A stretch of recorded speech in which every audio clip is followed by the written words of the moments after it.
Hello, everyone, and welcome to another episode of your Dairy Checkoff podcast. I am Val Lavigne, a dairy farmer from Eastern New York State, and I will be your host for today's discussion on taking a deeper look at the dairy sales over the years.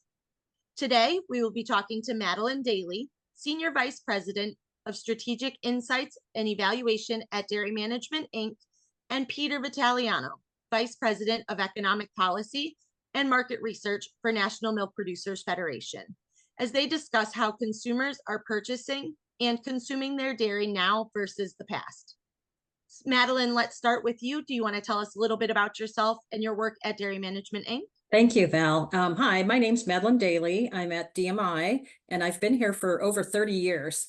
So obviously, I love what I do. I love the products. I believe in dairy products. And my job here at DMI is to really look at market intelligence. And what that means is that I am constantly analyzing what's happening in the marketplace from a sales perspective. I also look at it from a consumer perspective. So how are they thinking about dairy products? And the way that I do this is through analyzing several databases. So I have information relating to sales. I have information that helps me to understand the reasons behind those purchases. And I also know how consumers are thinking about not only our industry, but putting it into the larger context of what's happening in the food and beverage marketplace. Awesome. Madlyn, thank you so much for joining us. 30 years is a really great accomplishment, and I know that we in the dairy industry are very thankful to have you here. Peter, jumping to you, do you want to tell us a little bit more about your work with National Milk Producers Federation? Yes, I've been involved with my current position at National Milk for even longer than Madlyn has been. Again, because I love the work, I love the group that I'm working for. Basically, my job has been to be responsible for analysis of all the policies of National Milk Producers Federation. That's spans a big gamut from our safety net programs, formerly the price support program, more recently various margin protection programs, federal orders, and also international trade policy. I was handling our international trade for about 10 years when there was a lot of trade negotiation activity through the WTO and the North American Free Trade Agreement. It's always interesting. This is a very lively industry that involves a lot of policy, a lot of marketing, and a lot of concern about consumption. Because my feeling is that although the policy is something we need to pay attention to, if consumers don't consume dairy, none of us has anything to do. So what DMI does is critically important. Great. I'm really looking forward to this conversation with two veterans of the dairy industry. So this ought to be a really great conversation today. How have dairy sales overall been in the United States? As we think about dairy sales and maybe over the last couple of years, we've seen a lot of change that's been occurring in the marketplace. So from the domestic front, we noted that in 2022, we had a lot of really high prices, which certainly had an influence on what consumer sales were with regards to these products. So we saw a little bit of a downturn in the marketplace, which was made up by the export market. So more than kind of offsetting the loss that we saw in domestic. 2023, we saw some nice sales lifts on the domestic front. And what we're noting right now, certainly we only have a couple of months of data for 2024 at this point in time, is that basically we're pretty much stable with where we were last year, maybe slightly down. But as we look at retail sales, we are seeing in 2024, we have 4 months of data, so a little bit more than we have on a USDA front, but we're seeing some really encouraging signs. Sales are up for nearly all dairy products, which is great. We're seeing recovery occurring within that marketplace, and certainly I'd be happy to highlight any of the products as well. Could you give us a breakdown of the sales and consumption for maybe the top 3 dairy product categories? Yeah, so let's start out with cheese, because cheese really is the growth engine for the dairy industry overall. In fact, if we look at total domestic sales of dairy products, cheese represents about 29% of that volume. So certainly a very large chunk. And even when we look at retail, it's more than a third of all sales that are taking place. And we've seen some really good growth within the cheese category. First of all, if we think of it again at the retail front, we've been noting that natural cheese has been the engine kind of behind overall cheese sales. Natural cheese makes up probably about 85% of that category. And certainly some of the top varieties of cheese are really helping to grow it. So in other words, cream cheese is a big driver right now, as well as we're seeing mozzarella. And in fact, as you think about mozzarella, not only at retail, but at food service, its importance in that pizza front, which again helps to drive that overall category, has been very impressive. Consumers are looking at cheese from a number of different fronts. Certainly, it's a big part of meal ingredients. People tell us that it makes meals better. And so we see shreds, for example, just a very large portion of the overall category, and that certainly has propelled some good growth. We also see slices. So people, staying at home more often than they have in the past, certainly putting on burgers as well as sandwiches. That's also been a good piece of the growth that we've been seeing. If we look to other larger dairy products, let's focus on milk. We know that milk sales, were declining for a number of decades, but what we're noting right now is that it's almost like a leveling off that's occurring at retail. We actually saw in the first few months of the year a little bit of an uptick, which is really exciting to see within that category. And so as we look a little bit deeper as to what's driving that, we see that there are certain products that really are helping to drive that growth. And one of them is lactose-free milk. Right now, it's about 8% of the category, but has really just been year after year for more than a decade growing in terms of sales. And I think what's interesting here, it's not just people who are lactose intolerant who are driving that, but it's people who perceive those products as just being maybe a little bit healthier. Some of it's because they have higher protein levels, they have higher calcium levels in some cases, and that has caused consumers to kind of gravitate towards those products. Another exciting kind of development within the milk category would be whole milk sales. Right now, it's almost half of the category.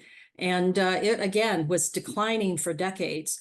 But what we have seen is a reversal in that trend. In fact, a lot of the investment that dairy farmers have been making in terms of whole fat science has helped to kind of change the mindset of health professionals as to how they look at whole fat milk.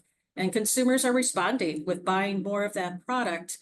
And I think what's really exciting for us is to see that increase in whole milk sales not only is kind of helping to maybe switch people from lower fat products to products maybe they taste a little bit better, but it's also helping to grow overall sales. It's bringing in some new buyers, and it's helping people to buy more milk overall. And then finally, another category I would just highlight would be yogurt. Yogurt is certainly on trend right now. Consumers are trying to be more proactive about their health. We see people kind of shifting, looking for digestive products. We see them looking for more probiotics. And certainly yogurt is helping to fill those needs today. And so again, some nice lifts, both in terms of 2023 as well as 2024. We see Greek yogurt being a driver of that. So people looking for more protein in their products. We also see people trying to look at it in terms of some of the drinkables that are out there today. Awesome. If that's not a reason to be excited about the future of dairy, I don't know what is. So now that we have a good current snapshot of what's going on with dairy sales in the United States, let's just go back in time for a bit and chat a brief history about dairy sales in the United States? Yes, if we zoom out to a very long time horizon, and I've put together recently several USDA databases going back really to the beginning of the last century to show that over a long enough period of time, U.S. consumers have made major changes in their consumption of individual dairy products. Cheese, as has been remarked, has been a major driver. You go back far enough, and cheese consumption per capita in this country was 1/10 what it is now. Fluid milk has been a bit the opposite, as we all know.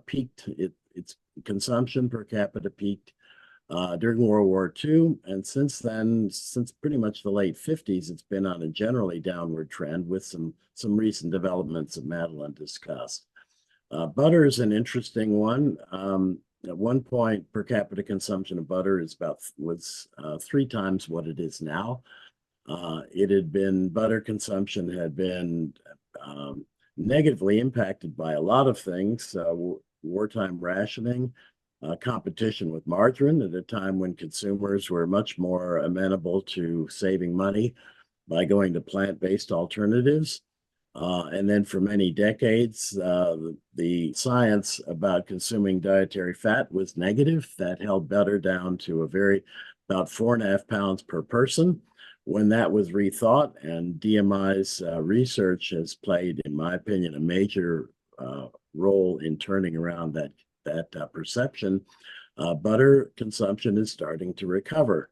Recently was subject to retail price inflation, but has quickly recovered from that, as we'll discuss a little bit later.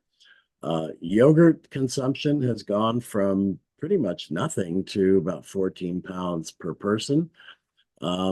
It's very difficult to find any consumption data about yogurt prior to the 1970s. It's a relatively recent product. To some extent has also taken over some of the sales from cottage cheese, which is a product that has some similar uses.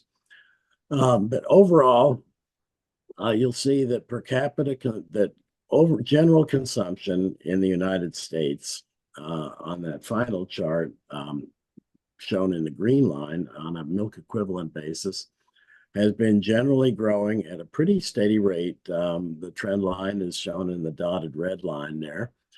And it's a combination of growing overall per capita consumption, but growing population. Generally, we could probably count on in the near future or even the immediate future with that domestic consumption continuing to grow pretty much at that rate. Over the last 30 years, we've seen a major development of the growth of commercial exports.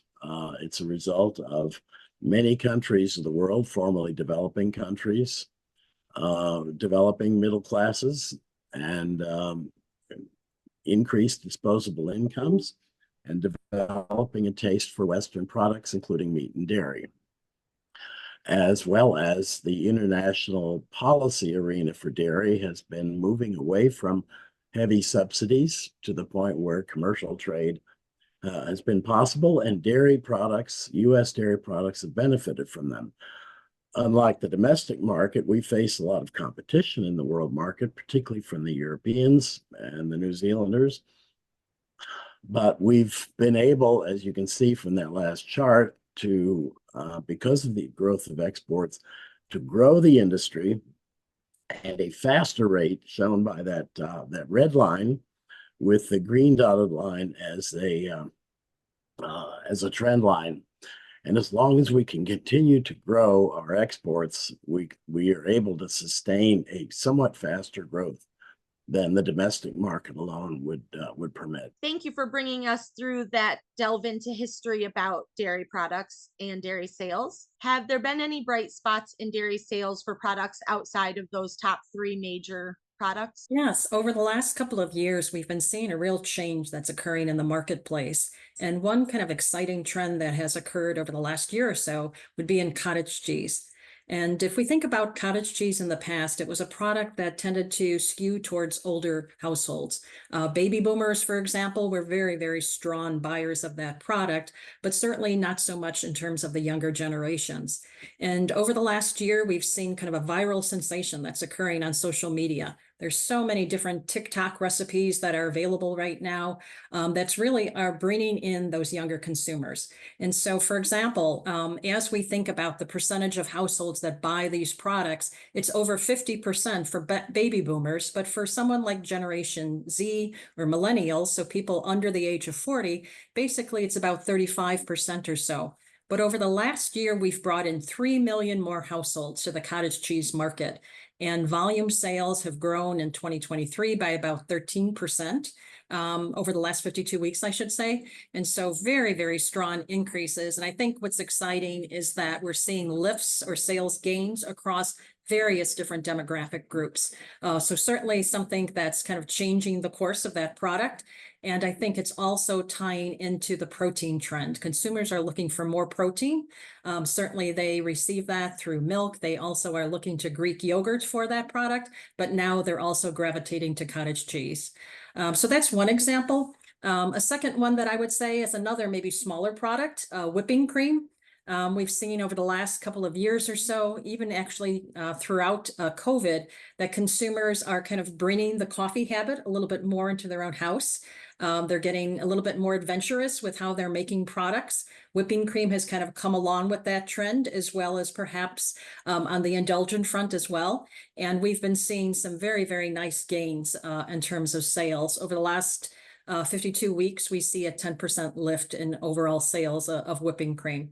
So those would be two examples of products that maybe in the past we have not seen as large of growth. A third one that probably doesn't get commented on nearly as much, but is basically an example of growth through using more of the milk that's produced.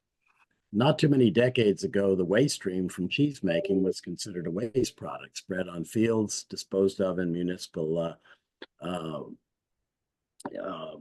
wastewater management systems. But over time, we've discovered that that the waste stream is a source of very, very valuable ingredients, both domestic use as well as export use, particularly on the protein side. So we no longer look at those as a waste product. I mean, we've developed a whole panoply of products, from dry whey to whey protein concentrate to whey protein isolate to a number of things that are used particularly in various food formulations to take advantage of that growing consumers' desire for protein that Madlyn referenced. So we're using, more of what dairy farmers are producing rather than just focusing on part of that. And that's been part of the growth we've seen over the last several decades as well. So looking at the other side of the ring, what are some of the products that are dairy's biggest competition? Yes, sure. So, as we think of, for example, milk, milk certainly competes with plant-based beverages within that refrigerated dairy case. But actually, plant-based beverages are not the largest threat, I guess I would say, in terms of competition. We see, for example, coffee and water. As we do research to understand how people kind of are switching in and out of categories, we see that these very large kind of beverage categories really are taking more volume away from milk. And so as we think about coffee, for example, it's really providing consumers with that energy need, or water is providing consumers with that hydration need that they're really looking for today. So, as we think about milk, we think about it in terms of having a glass of milk, but it's also its own competition in the sense that it could be an ingredient, for example, in many of the specialty coffees that are popular today. So we see lattes, for example, sometimes are more than half milk within them that consumers are embracing. Or we also see iced coffees. Again, key ingredient could be milk within those products. But milk also has competition from things that aren't beverages. So, for example, people over the last few years have been switching up their breakfast routines. And what we're finding is that consumers, being at home more often, are opting for breakfasts oftentimes that are hot. So they're looking towards eggs and waffles and pancakes, etc. Certainly things that maybe they're not necessarily having milk with them as a beverage, but certainly milk or cheese can be an ingredient in many of those products. We also see consumers kind of looking towards kind of breakfast bars. So certainly Peter mentioned kind of whey protein. Certainly protein is often in many of those bars that consumers are consuming as well. So those are many of the key competitors.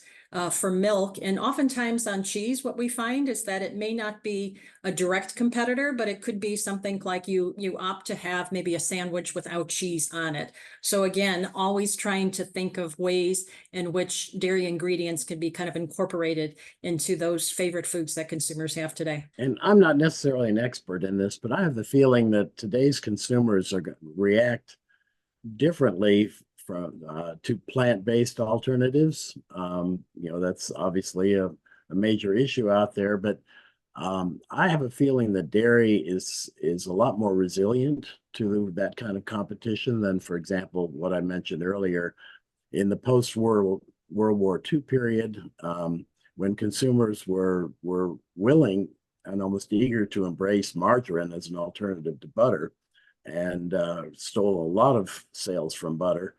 I don't think we'd see that same kind of thing to that extent in any of the dairy products now. Agreed, Peter. And I think also as we consider maybe those plant-based alternatives that often are kind of talked about in the media, when we compare them side by side with dairy products, what we find is that just dairy just towers over them in terms of size. So the very largest plant-based category right now would be in the beverage side of it. So the oat, milk alternatives or almond milk alternatives, et cetera. And what we find is that milk is so much larger. Milk holds about 90% share of that category overall. And currently, milk is seeing a little bit of an uptick, yet we've been seeing declines in those plant-based products for a couple of years already at this point in time and continuing into 2024. And similarly, if we think about cheese or we think about yogurt, sour cream, et cetera, again, dairy is the dominant factor within those categories. So again, real dairy products are certainly much, much larger and on a better growth trend than the plant-based at this point. I mean, I just have to chip in there. Everything is better with cheese. So these people that are home that are switching to hot breakfasts, I mean, just put some nice shredded cheddar cheese on top of those eggs, something like that. That's where it's at for me. And we've touched on this a little bit, but I really just kind of want to make sure that this is out there. Should dairy farmers be worried about fluid milk? My feeling is that if you look at total dairy consumption, sort of in that last chart that I talked about, the story is basically one of positive growth, and that I'm quite content is going to continue. The mix of products is going to change, but it seems that that both on a per capita basis as well as on a population growth basis, dairy is going to continue to grow. It seems to be, you look at any of the charts and any of the numbers, and there's a huge robustness about that. Obviously, the major categories, including fluid, which has historically been very large, is very concerning when we see the kind of declines that we've had for decades now. There are some bright spots, but at some point, again, looking at the overall history of dairy product consumption, there are certain things that probably are going to be relatively inexorable, both in the growth side and on the declining side. But the thing to keep your eye on is what is the total growth in the use of what dairy farmers produce, and that is all of the milk components that are now being pretty much fully utilized.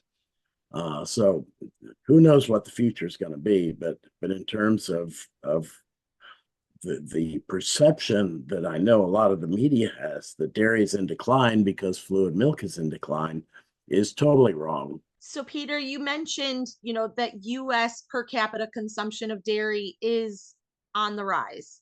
Do you see this peaking anytime soon, or do you see it continuing to rise? What do you see in the future for that?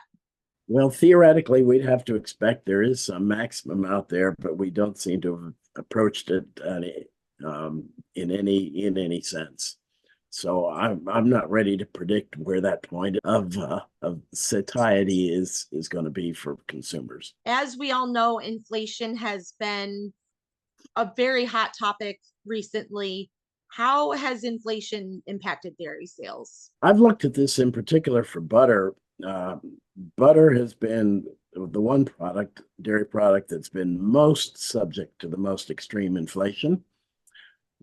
Inflation hit dairy products about a year after it started in uh, the general economy. Fluid milk inflation was a little bit in advance, but most of the other dairy products was mostly into 2022.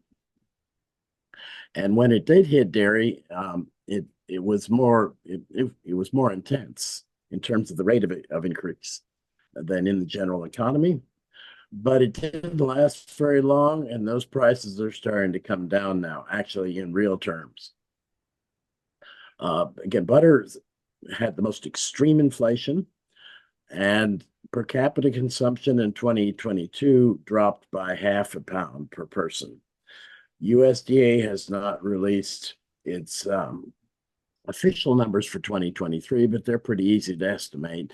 I'm expecting that butter per capita consumption is going to fully recover, and even more so in 2023 compared to, say, 2021. It will have lost 2 years worth of growth, but in terms of a lasting impact, I don't see that for butter. And Madlyn may know a little bit more about the other products. Yeah, thanks, Peter. In fact, 2022 was a significant year in terms of inflation. We did see kind of the market respond where consumers were pulling back.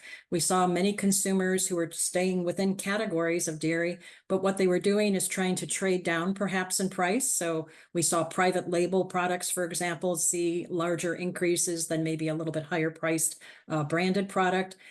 We saw consumers, perhaps buying at whatever they would see, maybe club stores that had better prices, or Walmart, for example, might have a little bit lower prices. So people kind of shifting the channels and where they buy it, and also the items that we buy.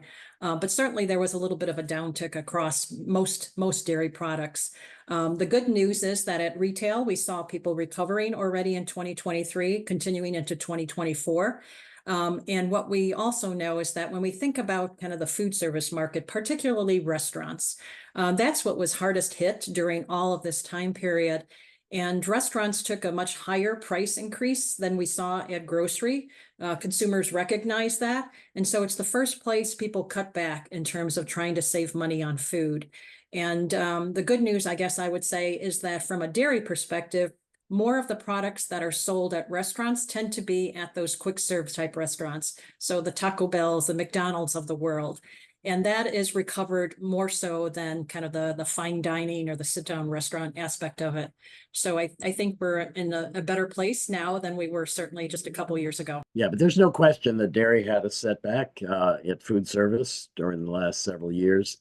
And exports have been down a little bit as countries are working to become more self-sufficient, perhaps as a result of the more uncertain international competition climate, let's call it, as well as the fact that we've been counting on our competitors, particularly the Europeans as well as the New Zealanders, cutting back their production for environmental sustainability reasons. But you should never underestimate the ability of European dairy farmers when they get on their tractors and drive into cities to set back some of the best plans from the governments over there to cut back production for environmental and sustainability reasons. We're seeing that now.